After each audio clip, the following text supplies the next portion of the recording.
The two guys there are Patsy O'Hara and Mickey Devine, both from this city, and they died during those hunger strikes.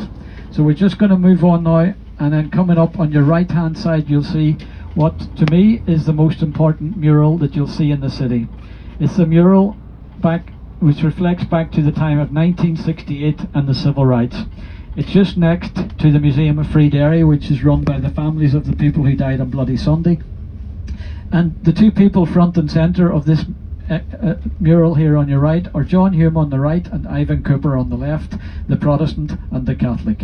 And you'll see that they were marching under a civil rights banner for one man, one vote, jobs, not creed, and anti-sectarian. In 1968, the fight was nothing to do with the fight for United Ireland. It was simply to get civil rights and human rights. Now, Bloody Sunday happened on October 1972. The monument for the victims was here on the left-hand side.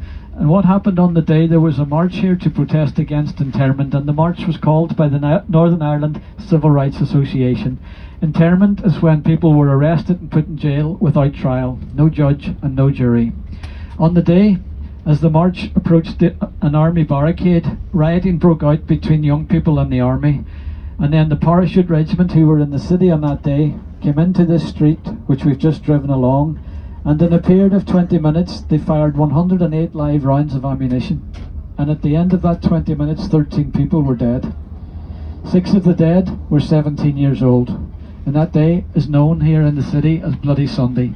And the mural over on the right hand side, where you can see the priest holding the white handkerchief with the civil rights banner on the top, is a mural reflecting Bloody Sunday.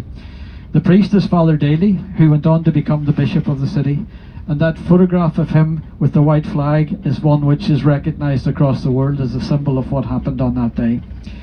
The image shows that they are trying to carry one of the young kids to hospital. His name was Jackie Duddy. He was 17 years old, and unfortunately he was stopped from taking him to hospital by the soldier in the photograph, and he died on the spot. So he was one of the victims on the day of Bloody Sunday. And then you have the Free Derry wall here, and that was painted during the time of the Battle of the Bogside. The lady on with the red megaphone and the red top is Bernadette Devlin, Bernadette McCalliskey, one of the most famous civil rights activists here in the city. She was the youngest female elected to the House of the Parliament.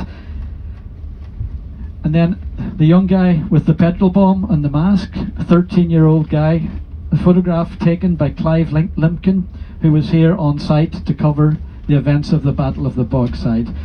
To see a 13-year-old with a petrol bomb is maybe quite shocking, but during those days street violence had become what we